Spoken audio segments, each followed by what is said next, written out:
обсуждать проблемы социолингвистики, языковой политики, языкового планирования, сохранения, развития языков, языкового многообразия, языкового равенства и так далее. Обсуждать широкий перечень вопросов по вот этой проблематике.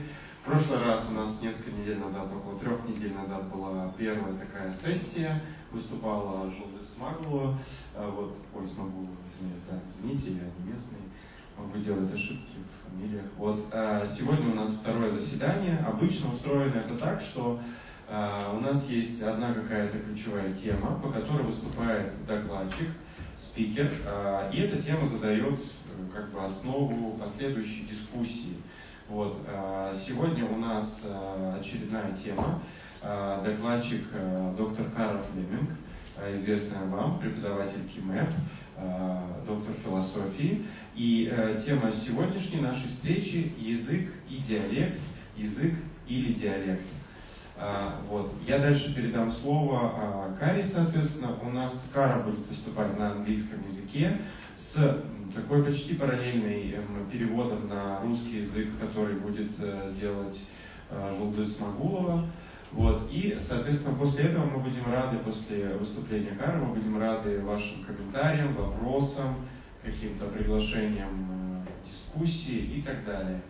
Вот. Регламент очень простой. Выступает Кара, вы какие-то готовите вопросы, соображения, комментарии, вопросы. После мы все это вместе обсуждаем в таком очень открытом, демократичном формате. Вот, и все. Всем будем очень рады. Будем рады, если вы расскажете об этом клубе своим друзьям, коллегам, товарищам. Будем рады, если вы позовете людей со стороны, не из КИМЭП, а откуда-то из другой институции. Может быть, каких-то приятелей, кто занимается каким-то активизмом, продвигает казахский язык, не знаю, создает контент на казахском языке, занимается другими языками. Вот. На этом все. Слово передаем Каре. Спасибо. Hello everyone, welcome. Thank you so much for coming tonight. Извиняюсь, что я буду говорить по-английски. I speak some Russian, but not enough to say everything that I want to say. So I will speak English most of the time. So maybe I can just introduce myself and then I'll get you. So hello, my name is Kara Fleming. I work here at KMEP. I'm from the US originally.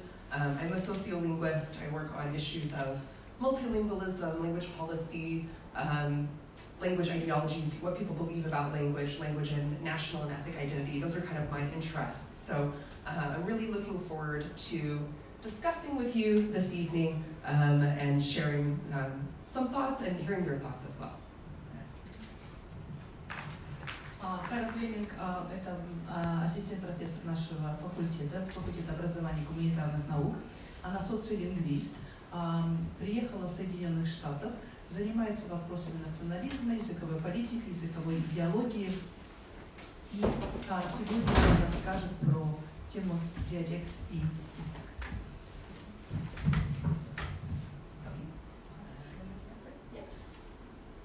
So the theme for this evening is what are dialects and what are languages, or dialects and language, that was the theme. So what do you think? What is a dialect and what is a language? What are your thoughts about that? Сегодня мы будем говорить про диалект и язык. Что такое язык, что такое диалект? Давайте начнем с этих, попробуем узнать у вас, что, как, по вашему мнению, что такое диалект и что такое язык? Язык – это сумма диалектов.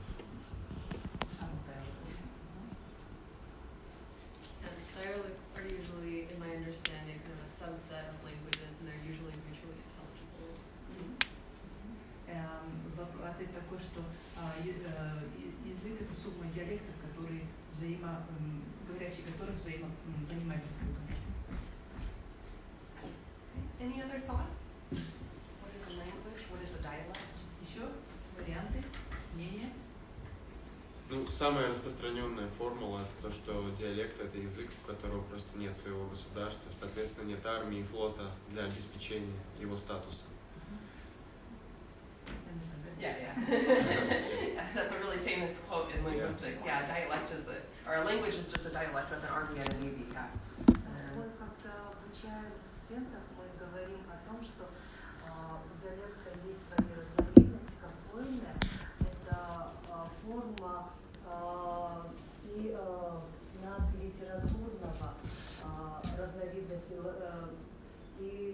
гипотеза о том, что диалект появился прежде, чем литературный язык, и он имеет место быть, и как бы территориальные диалекты, но когда мы обучаем студентов языкознанию, мы говорим о том, что это одна из первейших форм существования языка.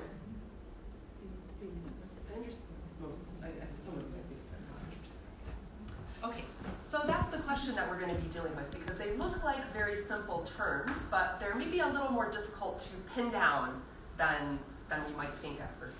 Эти термины очень нам знакомы, выглядят очень, кажется, простыми. На самом деле их довольно сложно определить и довольно сложно дать им четкое определение.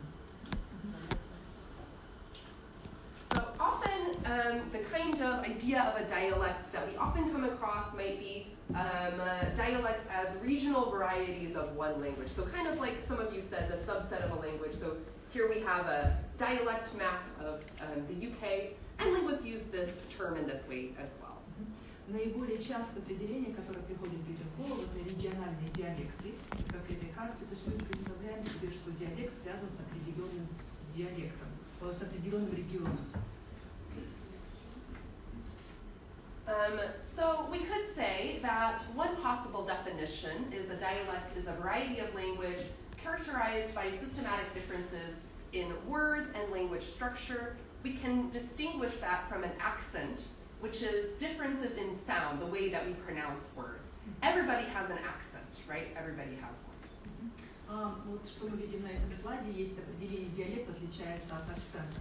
Диалект – это вариант языка, который характеризуется систематическими особенностями в словарном своем в словаре и в структуре языка. Он отличается от акцента. Акцент – это систематические различия в произношении, и у каждого человека есть свой акцент. But what makes something a dialect instead of a distinct language? That is a big question, right? How do we decide if something is two dialects of the same language or two separate languages? И все равно вопрос остается. Что же является диалектом, а что является языком? Почему мы решаем, что два варианта это диалекта, а каких-то два других варианта языка это два разных языка? Any thoughts about that? Идеи? Yeah. Sometimes it can be political, largely, like in the Balkans. The languages are mutually intelligible, but called different languages. Иногда это могут быть политические причины, как, например, на Балканах, когда люди прекрасно понимают друг друга, один и тот же язык, но они решают, что это будет два разных языка. Yeah. Yeah.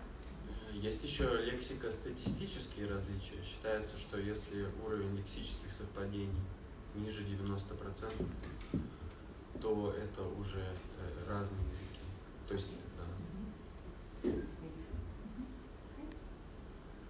So, yeah, those are great ideas. So go to the next one. So one criteria that's often used, which Bonnie mentioned earlier, is mutual intelligibility. Can two speakers understand each other, more or less? Maybe not every word, but can they understand each other?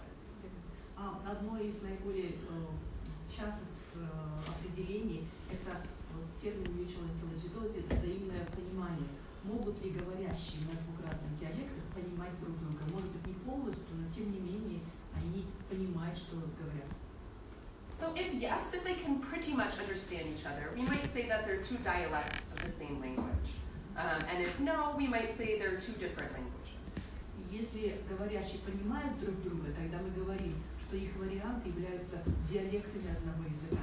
Если они же друг друга не понимают, тогда мы говорим, скорее всего, они являются носителями двух разных языков. But that question is not always that simple. Sometimes it's not that easy to answer. So, тем не менее, это не так легко, как на деле, как это кажется. Okay, so next one, I think we have a video next. So I'm going to show you a video. It is in English, maybe, if you want to define it that way. Do you understand? So there's a news anchor first who's speaking Irish English. I already pulled it up on. Let me.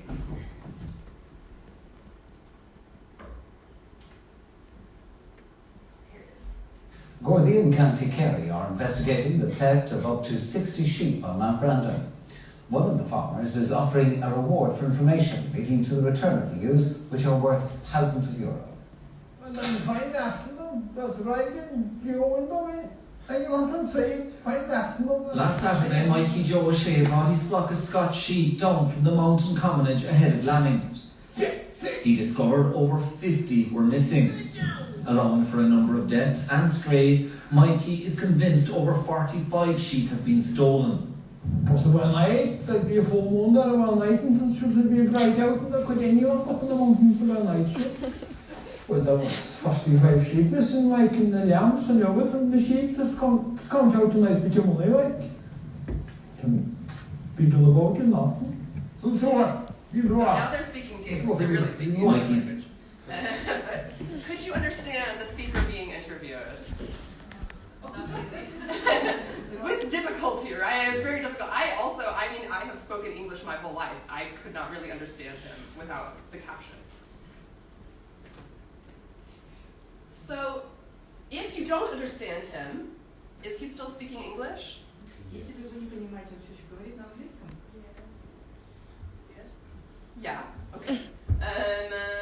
So, mutual intelligibility doesn't always work, right? We think that he's speaking English. But even if you know English, some form of English, some of us cannot understand him, right? Вот вроде бы он тоже говорит на английском, на какой-то форме английского языка, но не все люди его понимают. So if we wanted to say he didn't speak English, why do we get to say that? Если он не говорит на английском, тогда почему считаем, что он говорит на английском? Okay. So here's another example, which is also on YouTube. Let me pull this up here real quick. So not from English this time. Some of you might be speakers of one or more of these languages or dialects, however you want to define them. So here we have some examples from Mandarin, Cantonese, Hokkien, Shanghainese, and Hakka. These are all considered dialects of Chinese, but take a look and see if you think they are very similar. Это разные так называемые диалекты китайского языка. Подумайте, похожи они или нет. Некоторые, может быть, в аудитории говорят на этих языках. 谢，多谢，多谢，多虾，多虾。呀呀，呀呀。多差，多差。不客氣，不客氣。唔使客氣，唔使客氣。咩客氣？咩客氣？不用客氣，不用客氣。唔是客氣，唔是客氣。不好意思，不好意思。唔好意思，唔好意思。拍謝，拍謝。不好意思，不好意思。廈門，廈門。對不起，對不起。對唔住，對唔住。失禮，失禮。對不起，對不起。失禮，失禮。Okay, we could keep going for a long time, but we'll stop there. So do you think these varieties are mutually intelligible? Can a speaker of one understand all of the others? Как вы думаете, носители этих вариантов понимают друг друга? It's kind of hard. Probably not, right? If you know, maybe some of you are speakers of Mandarin or another one of these languages, you probably know that you cannot understand those other languages. Если вы, например, говорите на одном из этих вариантов, например, кантонийском, скорее всего, вы не понимаете носителей других так называемых диалектов. There are similarities. They're not totally different, but they're not totally mutually intelligible either. Они, конечно, не совсем отличаются, то есть они не полностью разные, но тем не менее носители не совсем друг друга понимают, не полностью. So why are they considered dialects of the same language? Почему они тогда считаются диалектами одного и того же языка? So next one. So on the other hand, Bonnie already mentioned this example too. Let's look at an example from Serbian, Croatian, and Bosnian. Давайте теперь посмотрим на другой пример, который Боня уже сегодня нам привела. Это языки сербский, хорватский и боснийский. So I used Google Translate for this, so if any of you speak Bosnian, Serbian, or Croatian, I'm sorry if there are some mistakes, but you can see that these are very similar. Я использовала Google Translate, если вы говорите, здесь есть ошибки, я прошу прощения, но вот что нам говорит Google Translate, когда ты просишь перевести фразу,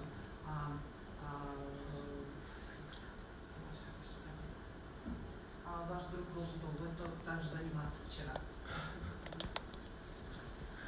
So my Bosnian friends tell me that sometimes they don't even know if a person is speaking Bosnian, Croatian, or Serbian unless they tell them that they are from Bosnia, Croatia, or Serbia. Мои друзья, например, говорят, что они когда друг с другом разговаривают, они не знают, на каком языке и человек разговаривает с ним на сербском, хорватском или боснийском до тех пор, пока человек не скажет, я вот говорю, например, на хорватском. So why are these considered different languages, even though they are mutually intelligible? Почему эти называются разными языками, хотя они полностью люди друг друга понимают? So yeah, the same question, why are Cantonese and Mandarin, which are not mutually intelligible, considered two dialects of Chinese, one language, while Bosnian and Serbian, which are extremely similar, are considered two different languages? Когда у нас с вами возникает вопрос, два варианта носителей, которых не понимают друг друга, считаются диалектами одного языка, а боснийский и сербский, носители которых прекрасно друг друга понимают, считаются разными языками. So fundamentally, we can say the distinction between languages and dialects is a political distinction, not a linguistic distinction. И тогда фундаментально оказывается, что различие между языком и диалектом – это политическое, а не лингвистическое. What do you think that means? What are political reasons that speakers might either want to consider their languages as the same or as different?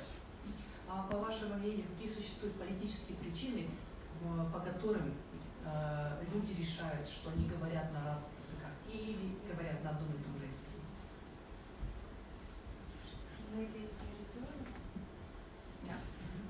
Территория. Культура.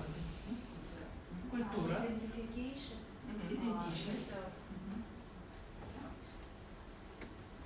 Policy of state identity. Unification or differentiation. Yeah. Унификация или дифференциация. Absolutely. Maybe that people don't want to be similar to other people. Yeah. Дифференциация. Да. Люди не хотят быть похожими на других. Yeah, those are absolutely all reasons for these kind of distinctions we're lumping together. They're not about the language itself, right? They're about political reasons. Вот то, что вы назвали, это как раз те причины, по которым люди решают, что они говорят на диалекте или на языке. То есть, horrible translation. Amazing, thank you so much. Yeah. So can you think of any examples of differences in Kazakh or Russian or any other languages that you know of some words or phrases or structures used by some speakers, but not all the speakers of the language? Можете ли вы привести примеры из казахского, русского или других языков, которых вы знаете, где слова, фразы или структуры, используемые носителями, говорили бы о диалектных различиях? For example, Южный Казахстан и Западный Казахстан, они слова по-разному говорят. Южный и Западный Казахстан говорят слова по-разному. Можете привести примеры? Например, слово очень маленький, в Южном Казахстане говорят кшкентай, а в Западном Казахстане говорят хуптай или кшкентай. Глагольная лексика тоже очень различается. Вот тосып-турман, кутып-турман. Тосып-турман, кутып-турман. Одно значение. И это не только, это территориально у нас запад, восток, все равно север тоже, и юг есть. И мне кажется, во многом морфологии тоже, да, вот времена существительных. Морфология, времена существительных, глагольных систем, но в основном на уровне лексики, да? Фонетические различия. Фонетические. Жок. Ну, где-то жок говорят, где-то джок. Да. Жапыл. Дөңгелектерін ауыстырдың ба, аяқтарын ауыстырдың ба? Дөңгелекті аяқ деп айтады. Do you consider the Политически оконе, аконе в русском языке, да?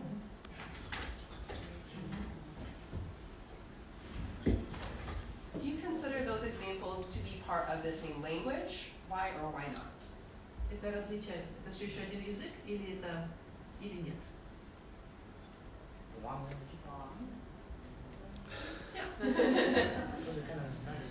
Yeah, okay, you can still understand not so many big differences that it makes it hard to understand. Можно, вот знаете, в связи с тем, что у нас вот наличие вот этих диалектов, да, и в переводе у нас разнобой идет, и очень много таких нюансов, которые заставляют бить копья, да, многих ученых. Дело в том, что одна область говорит, что у меня только и литературный язык, это ну, считается, да. Допустим, восточная в связи с тем, что у них абай, они апеллируют к абаю и говорят, что нет, это у нас литературная норма, наш вариант, а ваш диалект. То есть нет унификации, к сожалению, я не знаю, к сожалению ли это, или это, понятное дело, что диалект имеет место быть, это должно, это разнообразие, да, вот это языковое, так сказать, но из-за этого у нас очень много в рекламах, да, мы сами замечаем, в переводах вот эти моменты существуют, и вот до сих пор нет унификации. Вопрос какой у вас? Да.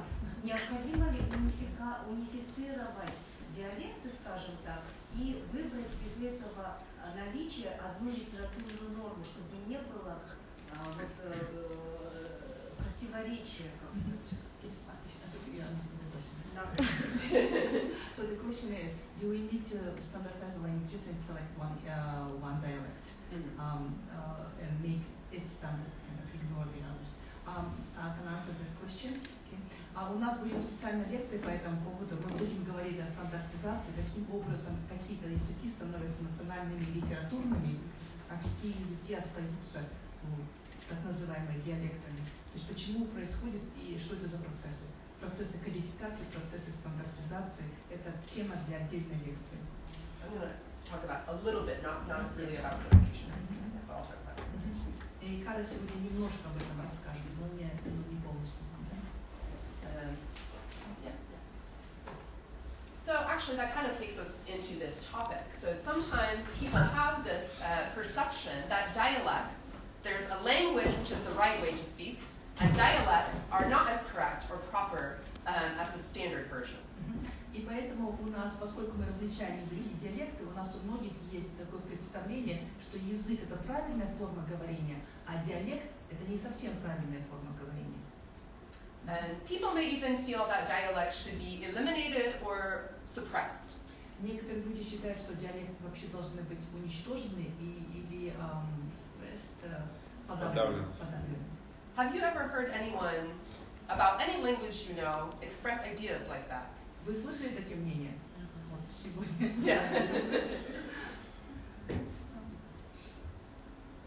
Я думаю, Франция пример того, где последовательно борются с региональными языками и диалектами, объявляя, что есть место только для французского языка.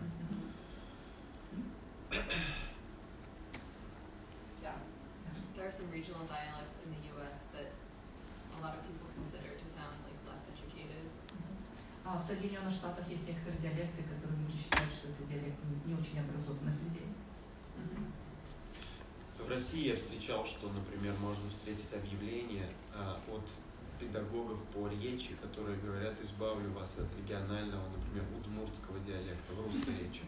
А тут типа избавлю, вылечу.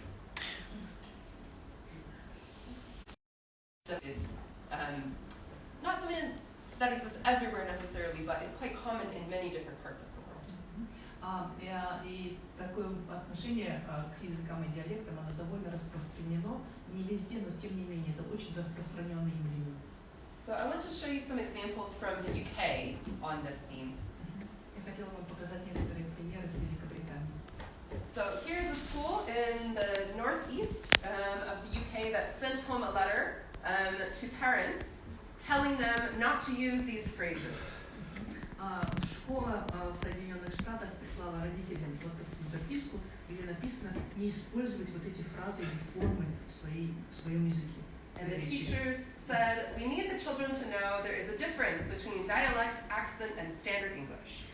И учителя сказали, что мы хотим, чтобы дети различали диалект, акцент и стандартную речь.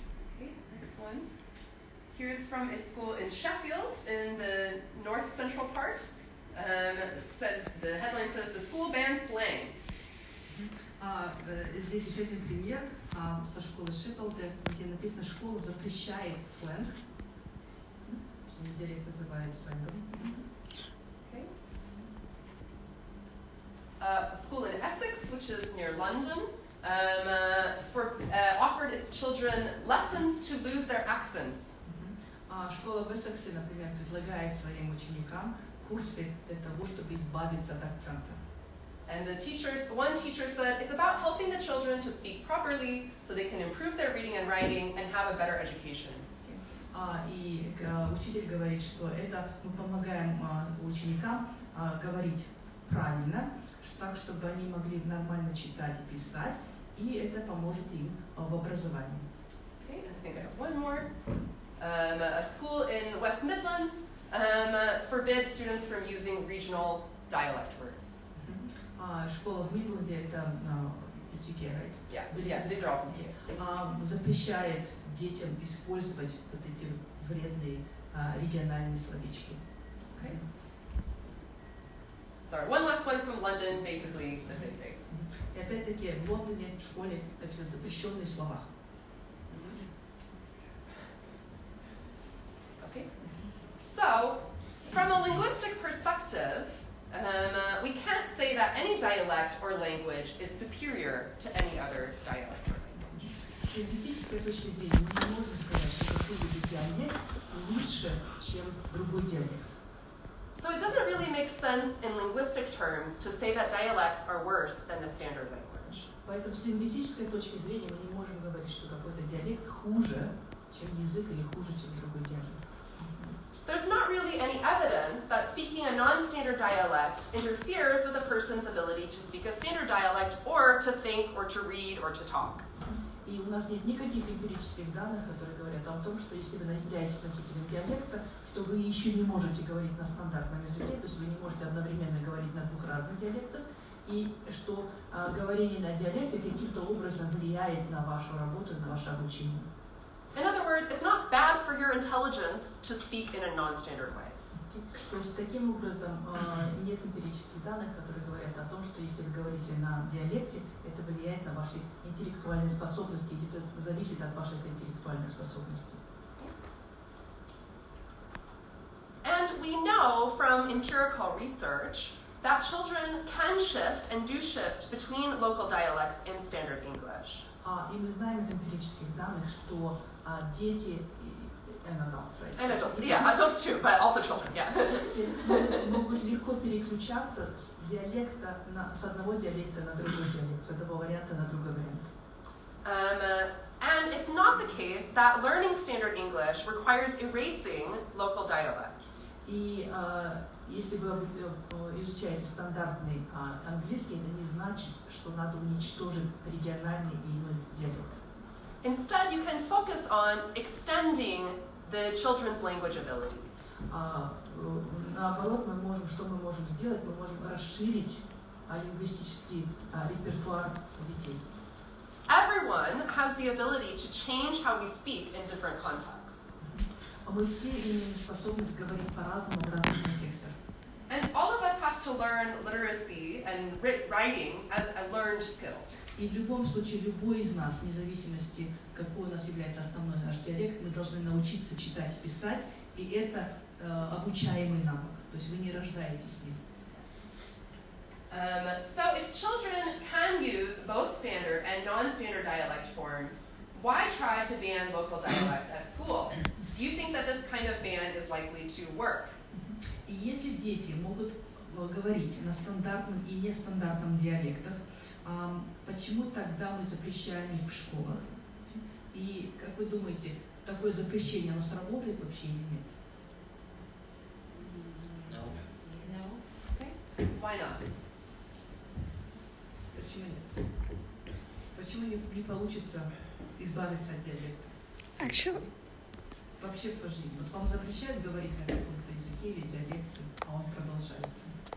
Actually, when someone bans to do something, especially for kids, for children, they it's kind of interesting for them, and they want to like do it and try it. So, I think it doesn't work. Okay, that could be one of them.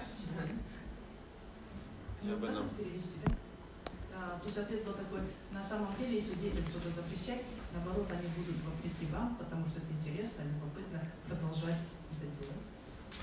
Okay, I think it's not only about dialects, it's mostly might be about code switching, because language is a living organism and we can't avoid changing the codes when we speak in different spheres. For example, when we speak in the sphere of education, we use one language. When we come home, we use another language. I think it depends on our role in society and our status. And I don't think that it's possible to avoid using dialects because we can't just skip the part that all of us are just alive people, and depending on situation, we change the way we speak. And I think our speech wouldn't be really like natural when we will avoid using all of dialects, and it will be like speaking robots, and that's all. Переводить надо кому-нибудь? Да. Значит, ответ такой был, что это, наверное, форма, это очень похоже на переключение кодов, и это естественно, то есть когда в обществе существует несколько вариантов, это естественно, что одна форма используется для одного контекста, а другая форма используется в другом контексте. Это совершенно естественно, потому что у них разное функциональное значение, и запрещать или говорить только, если бы мы все говорили только на одной форме, мы бы звучали как роботы. I also think that a ban is probably unlikely to work, but I'm a teacher and I guess I think that it's reasonable to expect a certain level of language on essays in the classroom. So I think actually kind of a demarcation could be good for code switching. So I do have students sometimes who use like inappropriately informal language in essays. I think it's good as long as students can demonstrate that they have proficiency in some professional or standardized forms. I think it's okay that they speak. И я считаю, что запретить диалекты, конечно, нельзя, но тем не менее я учитель, я считаю, что мы должны все-таки проводить какую-то границу между диалектом и стандартным, чтобы если ученик демонстрирует навыки, что он может писать и пользоваться стандартным языком, и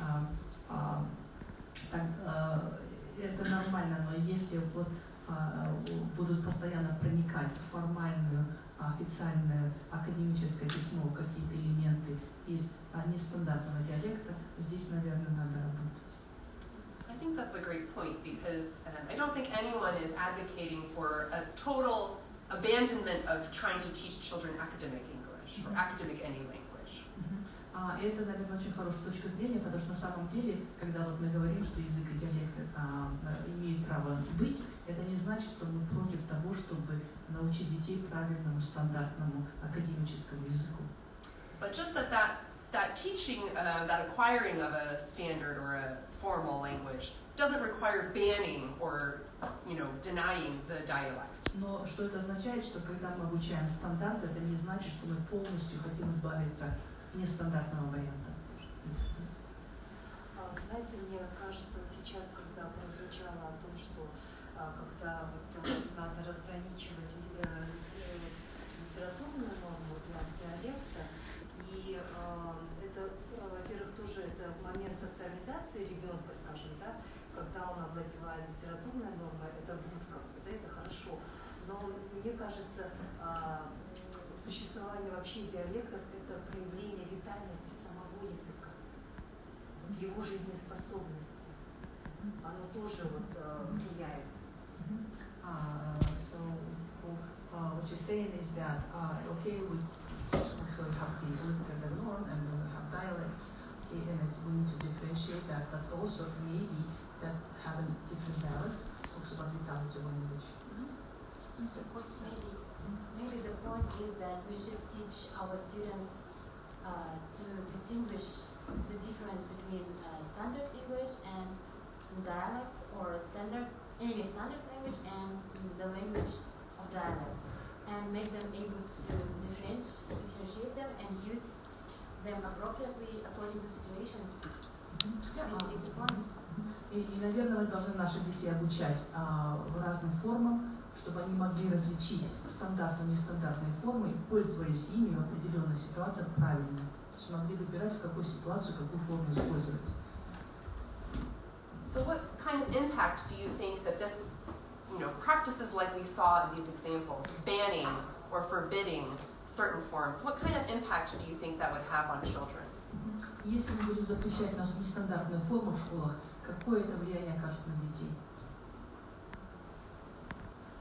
Мне кажется, это очень сильно зависит от того, какой статус имеют эти запреты и какая за этим стоит власть. Потому что, например, российский опыт показывает, что в школах запрещали использование нерусских языков, и языковой сдвиг благодаря этому осуществился.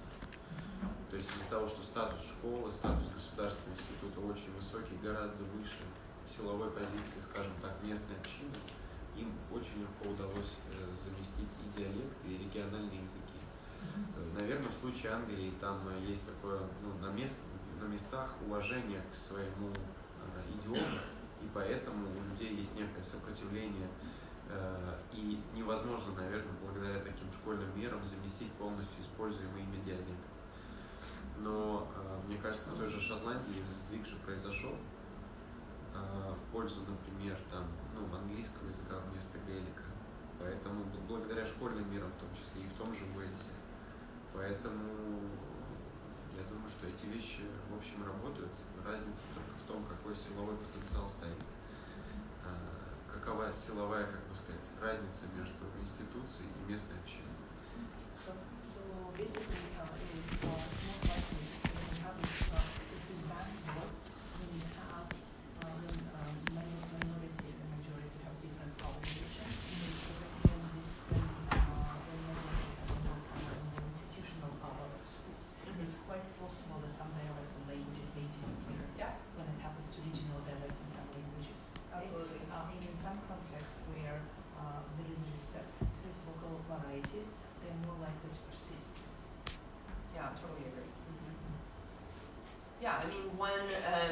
Absolutely, it can lead to dialect loss or language loss.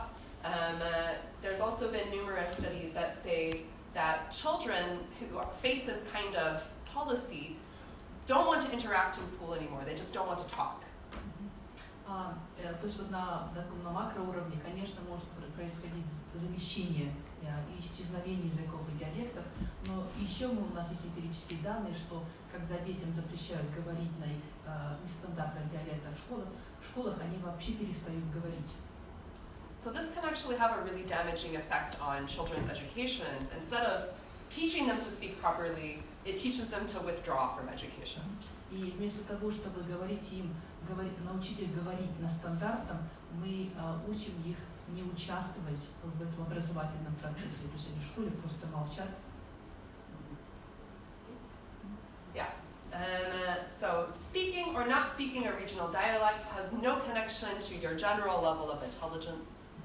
Ну что мы точно знаем, что говорите вы на стандартном или нестандартном диалекте, это не имеет никакого отношения к вашему уровню необразованности, интеллекта. But as I just said, criticizing children's use of language at school makes them less likely to want to contribute or speak up at school. И когда мы постоянно критикуем детей, они меньше хотят говорить и меньше участвуют в школьных дискуссиях. So this is a quote from Julia Snell, who's a person who's written a lot about this issue. She says, picking on non-standard voices risks marginalizing some children and may make them less confident at school. Silencing people's voices, even with the best intentions, is just not acceptable. И когда вы начинаете атаковать или критиковать нестандартные варианты голоса, это ведет к маргинализации некоторых детей, и они становятся менее уверенными в себе в школе. И когда мы заставляем эти голоса молчать, даже с самыми лучшими намерениями это совершенно неприемлемо.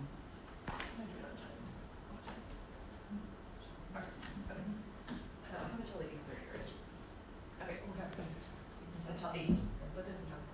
Okay. So I'll do this section when I start there. So another kind of theme I wanted to discuss with you is we have this kind of traditional idea of dialects as different regional varieties of a language. Традиционно у нас есть такое представление, что диалект является региональным вариантом языка. But when languages come into contact through trade, war, colonialism, globalization, etc., this also may result in new forms of speech. Но что мы знаем из опыта, это когда языки соприкасаются, приходят в контакт, это может быть через торговлю, война, колонизация, глобализация и так далее, появляются новые формы речи. So I have a video here too. I think I'll just show one for time reasons. Okay, so I'll just show you this Singlish video. Don't know if any of you have been to Singapore. This is produced by Changi Airport, so it's kind of an ad for the airport too, but it's a good discussion of Singlish. Not this ad.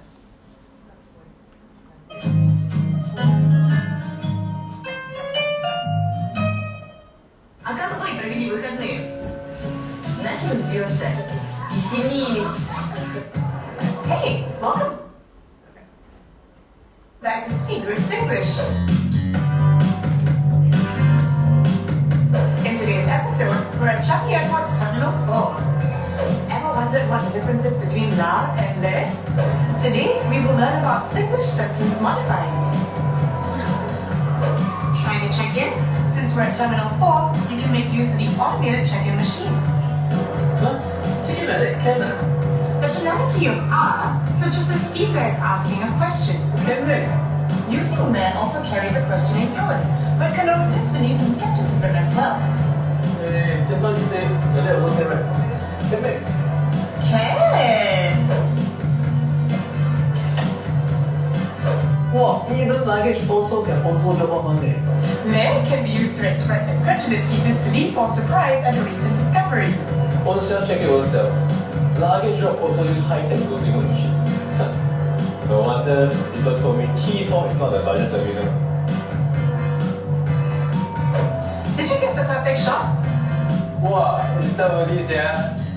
Sia is an exclamation of surprise and/or emphasis, and sometimes just simply used as. So that's a little bit of Singlish for you. Did you understand the speakers, if you know English?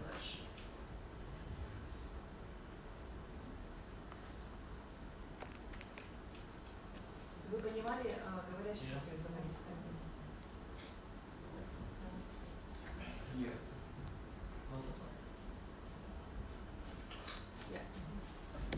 So do you think, especially the man speech, do you think this is a form of English or is it its own language? Как вы думаете, то, что вариант, о котором говорил мужчина, это английский или язык самостоятельный?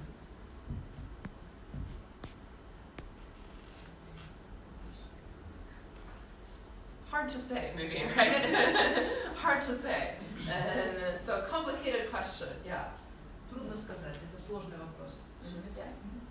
So varieties like the other example was from Nigeria, but Nigerian Pidgin English and Singlish come from contact between English and other languages.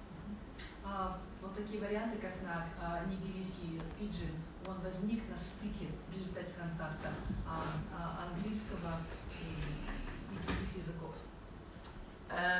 So it's hard to say where that line occurs between a language and a dialect or a variety of that language. Поэтому очень трудно сказать, где находится граница между языком и вот этим новым вариантом.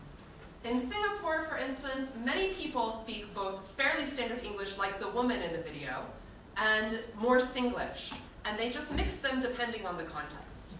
И в Сингапуре, например, люди говорят, есть люди, многие говорят как на стандартном английском, так вот на этом синглише, и в зависимости от ситуации они используют разные формы языка.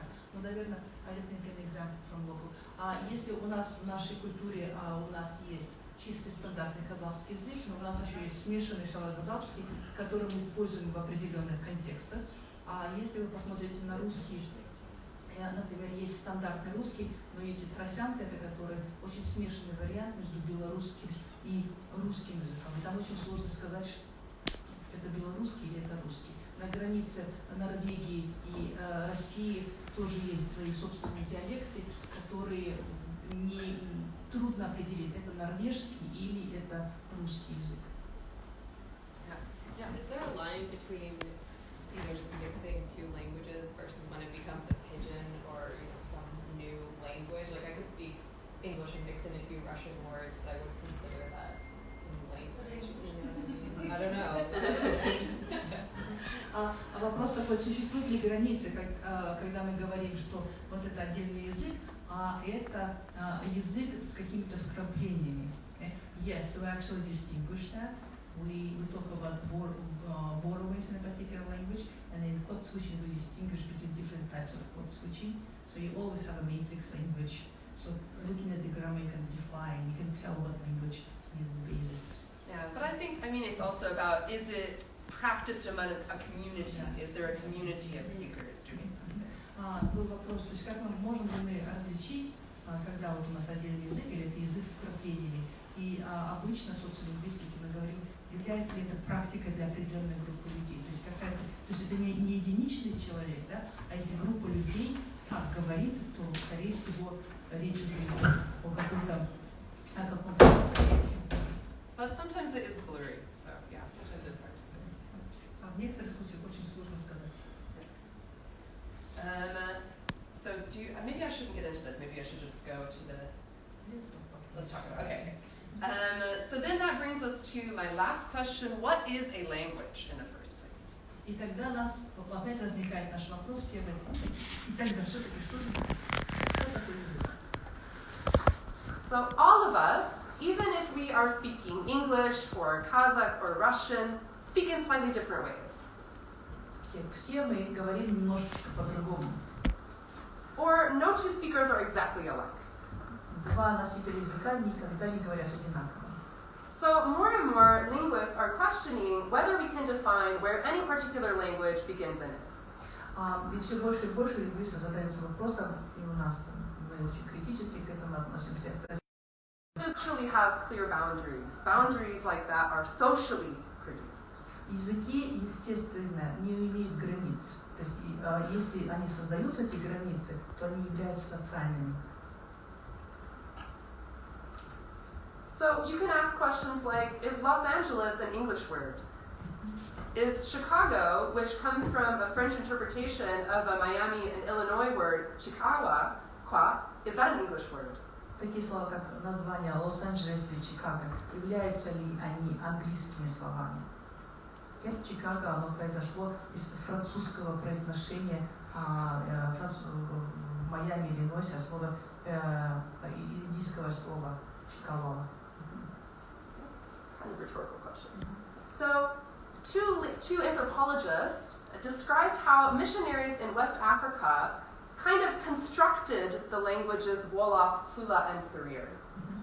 Есть очень известное исследование Галлен и Ирвин 1995 года, и они описывают, как миссионеры приехали в Африку, в Западную Африку, и они описали, как создали вот эти три разных языка Wolof, Fula и Serer.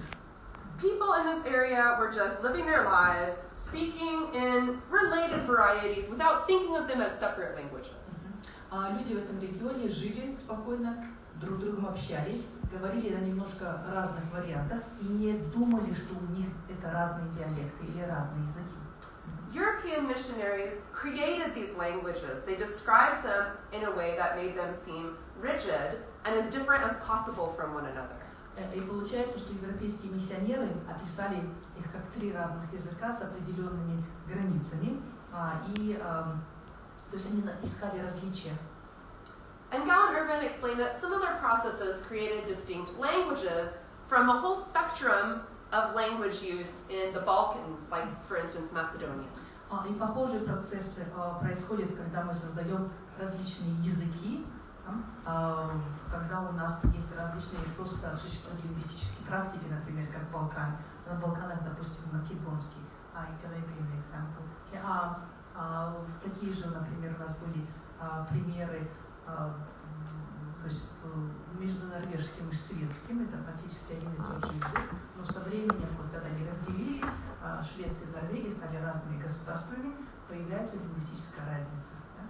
Если вы спросите своих прадедушек, если у вас есть бабушки и прадедушки, то узбеки и казахи прекрасно друг друга понимали, пока мы не стали разными республиками с разными языками, и сейчас у нас с вами появилась лингвистическая дистанция.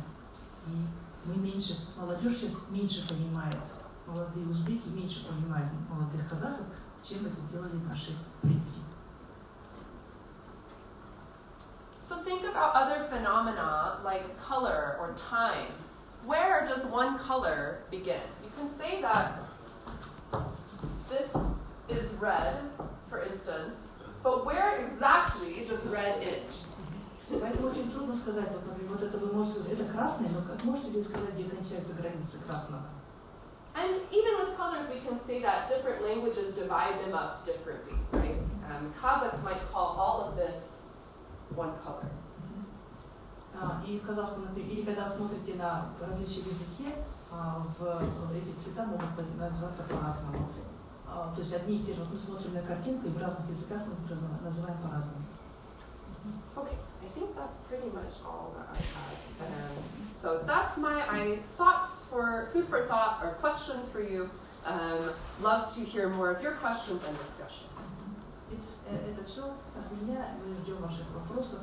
И пока вы готовите вопросы, почему важно, вот почему мы, лингвисты, например, не можем определиться, сколько языков и диалектов, если вы посмотрите на вопрос, сколько языков на Земле, мы вам точно, никто вам точно не скажет.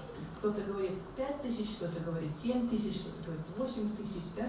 Потому что возникает вопрос, как отделить язык от диалекта. Где кончается язык, где начинается диалект, где кончается один язык и начинается другой язык. И есть такой хороший пример, еще, который Кара не привела, но мы часто его приводим на уроках социолингвистики. Это, я говорила об этом, наверное, в прошлый раз, диалектический континуум. Да? То есть, когда, допустим, носители диалекта немецкого языка на границах этого диалекта друг друга не понимают, но они считают, что они все говорят на немецком языке. Но носители на границе, например, диалект итальянского и немецкого, они друг друга понимают, но считают, что они говорят на разных языках. То есть это все со структурой языка имеет, то есть это не имеет отношения к языку, это чаще всего социальный или политический вопрос. То есть вы решаете, на каком языке вы говорите. Скажите, пожалуйста, это созвучно тому, что сегодня буквально я прочитала, о том, что исследователи, ученые сейчас сходятся к тому, есть такая теория, настратическая теория языков, да, и эта теория берет истоки из сравнительно-исторического языкознания и занимается тоже вопросами, да, нахождения праязыка. Как мы знаем, вот в Вавилонской башне когда-то был один язык, потом процессы дивергенции, расщепления одного на другие языки, и так вот возникли национальные языки. И буквально сегодня я прочитала тоже о том, что вот границы — это в нашем сознании, а на самом деле мы можем понимать другие языки. То есть как бы это созвучно вот тоже с Вавилонской башней, как бы. И знаете, я сама себя тоже поймала буквально недавно. Я даже одно дело, понятное дело, что я филолог, лингвист, занимаюсь этими делами, да. Но на уровне, вот сейчас я преподаю афганцам русский язык, да, и это было настолько интересно, даже когда вот я первый раз столкнулась с афганцами, услышала их речь, да, вот они на фарси говорят, и вы знаете, я поняла, многие вещи, я понимала их, представляете, это такие инсайты были, ну просто удивительные. Понятное дело, что с одной стороны типологическое языкознание, да, вот помогало. Мадар-падар, у них мама, папа, фаза, отец, вот чередование ПФ и тут же падре с латинского, да. Но другой вопрос, когда они даже предложениями говорили, на каком-то глубинном уровне я осознавала, что я их понимаю. Это же индоевропейский Да, язык, может, да, поэтому? да, ну корни-то одни, да. Индоевропейский плюс языковой контакт, там очень много раз. Плюс вы лингвист, правильно? Да, Поэтому у вас подготовка сейчас соответствующая. А есть люди, которые ты говоришь на английском языке, например, да, или и они отказываются понимать, потому что возникает аффективный барьер. Он на вас смотрит и говорит, вот это иностранцы, я в жизни не пойму, что он говорит. Да? Есть еще вопросы, реплики, комментарии? У вас? Да, нет? Какой вопрос или? Да любой, просто. Да, давайте. За микрофоном круче. Давайте. Вы упомянули, что сленг — это диалект. Это правда или идет? Потому что вы сказали, что диалект — это некие особенности языка, которые прикреплена территорией. А сленг может быть универсальным. Сленг — это диалект, это dialect or Yeah, that's a great question. So I think the distinction I would make is that dialect tends to involve, slang tends to be about words. Dialect tends to be about structures, words also, it tends to be a more extensive system. And, yeah, sorry. Диалект — это более системные различия на разных уровнях языка, а сленг — это обычно различия на уровне вокабуляра, словарного запаса. Slang tends to also have a much faster life cycle than a dialect. И у сленга у него намного короче жизнь, чем у диалекта. There's lots of new slang words all the time, right? Every year. И поскольку лекция короткая, то есть если бы это был курс по социолингвистике, мы бы с вами говорили, что существуют разные варианты языка и разные диалекты, мы их различаем. Вот есть и диалект, это ваша личная форма говорения, да? И социолект, это форма говорения профессиональная, например, какая-то социальная группа на этом говорит, да?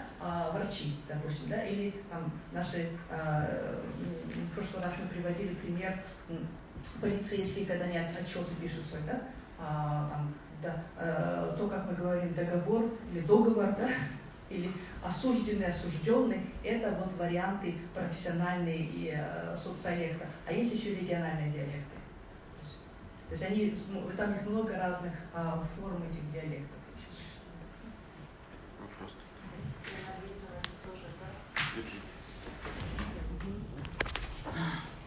Can we say that similar language just dialects? Можем ли мы говорить, что похожие языки это диалект? Again, that's a political question. It's not a linguistic question, right?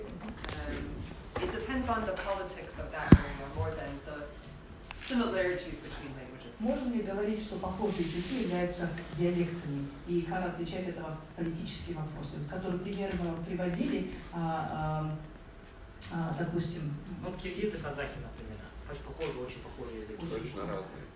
Но они точно, лингвисты вам скажут точно разные, потому что у них немножко разное происхождение. Ну я понимаю. Да. Ну, вот, смотрите.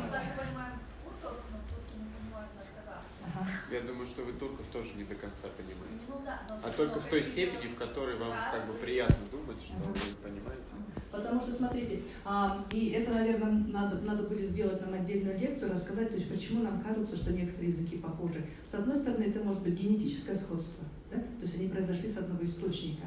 А еще есть сходство в результате языкового контакта. Когда языки долго находятся в контакте, у них становятся похожие языковые формы. Например, мы говорим о Балканском языковом союзе, когда, например, болгарский и турецкий у них становятся, причем это генетически разные языки, но у них очень много схожих структур. Да? Плюс еще учтите, что вы многоязычный человек.